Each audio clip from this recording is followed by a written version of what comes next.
Oke, selamat sore Kak. Sore. Mungkin sebelum kita mulai wawancara lebih lanjut, boleh perkenalan nama dulu, umur berapa? Ya, nama saya Abi, saya umur 23. Hmm, Sekarang saya semester 11. semester 11. Mungkin boleh di eh, sharing lah, Kak Abi ini atlet apa? Ya, kebetulan saya atlet Serinji Gempo di Eh, tim Platda DKI ya. oke, mungkin kita bisa langsung masuk untuk pertanyaannya. Untuk pertanyaan pertama, apakah ada sosok pengajar atau mentor di masa lalu yang signifikan yang membuat kakak itu dapat mengubah cara pandang kakak di masa depan akademik kakak? Kalau dari akademik pastinya dari mama saya. Kebetulan mama saya juga dosen, dan emang secara akademik tuh dari dulu ya di keluarga bisa dibilang salah satu yang paling suka belajar lah, sampai S3 juga. Jadi emang pasti ngelihatnya ke beliau lah kalau misalnya akademik. Berarti bisa dibilang akademik salah satu mentor yang paling pengaruh dalam eh, kehidupan akademik kakak, mama ya. Ya. Mungkin pertanyaan selanjutnya, bagaimana mungkin bisa diceritakan bagaimana hubungan kakak bersama dengan keluarga saat ini? Hubungan sama keluarga sih bisa dibilang oke, baik-baik aja, berjalan ya, harmonis aja, nggak ada masalah yang berarti lah. Maksudnya mungkin konflik-konflik dalam keseharian normal ya, tapi nggak tetap dalam harmonis, tetap biasa aja. Oke. Menurut kakak, bagaimana peran dan dukungan dari keluarga dapat mempengaruhi keputusan, semangat, dan ketahanan sebagai student atlet? Kalau support dari keluarga pasti support ya, soalnya kan emang dari kecil juga udah ikut Kempo, udah disuruh dan kebetulan papa juga Kempo juga, jadi emang dari kecil tuh udah diarahkan lah untuk ikut Kempo sana sini ya. Terus sampai kemarin waktu sebelum PON, sampai akhirnya disuruh cuti dulu, katanya nggak apa-apa. Kalau boleh tahu kakak udah ikut camp dari umur berapa ya? Kempo itu pertama dari ke umur 7 tahun, tapi sempet ya waktu masih kecil sempet vakum gitu, terus latihan lagi. Mungkin latihan udah bisa dibilang latihan agak seriusnya SMP kali ya. Untuk fokus jadi atlet itu di usia berapa? Nah, itu pertama waktu masuk tim Platda DKI lapis 2 itu tahun 2017. Iya, baik abis Penjabar 2017, berarti kelas SMA kelas 1. Oh, SMA kelas 1 Itu berarti. udah masuk tim Platda lapis 2. Berarti itu udah cukup lama juga ya, Ya. untuk fokusnya. Nah, setelah sekarang udah jadi atlet itu, apa yang membuat kakak ingin menjadi seorang atlet atau student atlet? Kenapa sih pengen fokus gitu? Lebih ke pengen ada achievement buat pribadi aja sih, pengen, maksudnya nggak mau, lebih ke pengen beda dari yang lain aja gitu loh. Maksudnya kayak Oke. yang ada achievement yang orang lain nggak bisa gitu loh. Mungkin menyambung pertanyaan yang tadi, faktor utama apa yang mendorong kakak sampai ke titik ini? Terutamanya pasti dari papa kan juga emang dari dulu Kempo, terus kayak yang ngelihat ke beliau juga, terus ya ngelihat senior DKI dulu yang kayak Bisa Daud, sampai Dani gitu-gitu, sampai Nano, jadi kayak termotivasi pengen bisa juga kayak mereka gitu.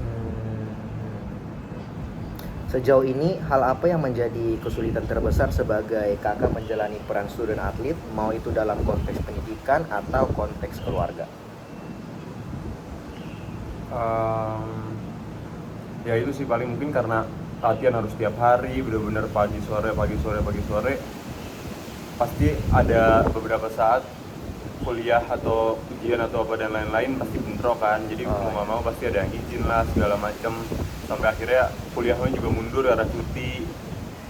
Itu kalau dari segi akademik. Kalau dari keluarga ya paling mungkin waktu bersama keluarga pasti berkurang ya, mau gimana pun juga, apalagi kalau udah TC 3 bulan segala macem pasti berkurang.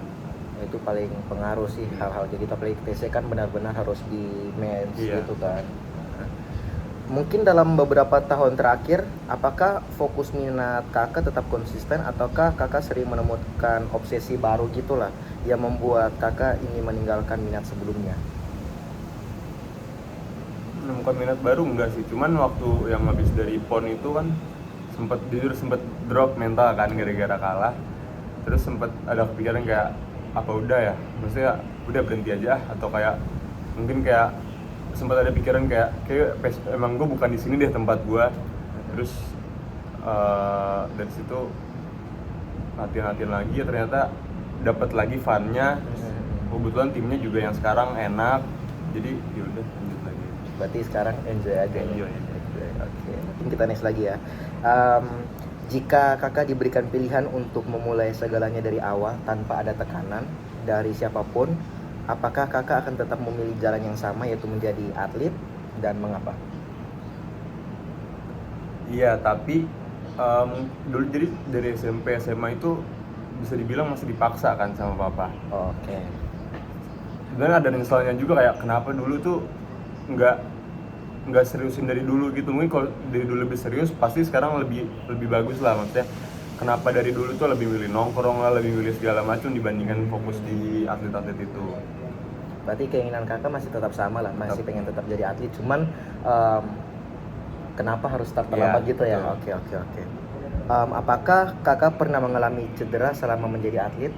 Jika iya, bisakah kakak menjelaskan bagaimana hal tersebut mempengaruhi latihan kakak, pertandingan, dan kehidupan sehari-hari kakak, terutama pendidikan, serta bagaimana kakak menangani dan pulih dari cedera itu?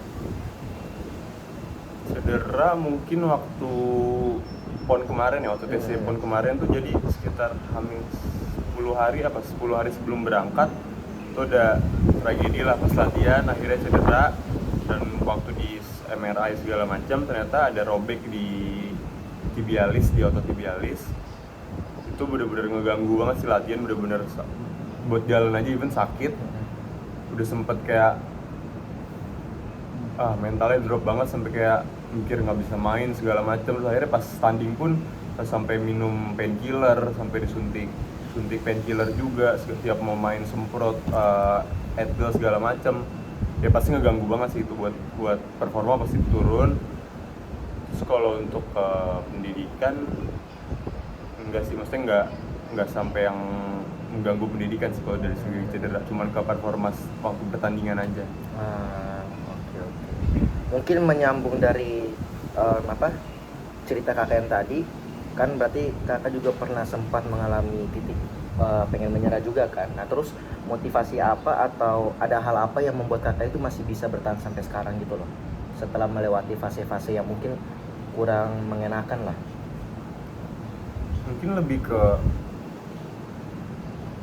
pengen membuktikan aja sih ke orang-orang dan ke keluarga, ke diri sendiri sih. Kebetulan kayak masa sih gue nggak bisa kayak ada suatu hal kayak gitu. Dan terus sama yang tadi dibilang, kebetulan tim yang sekarang tuh bener-bener enak banget, suportif banget dari segi tim pelatih pun, dari tim atletnya juga. Jadi ya enjoy aja, go with the flow. Terus kebetulan bisa dibilang tracknya lagi naik dari yang waktu Unhas, terus Pon Bela Diri, jadi lagi naik terus.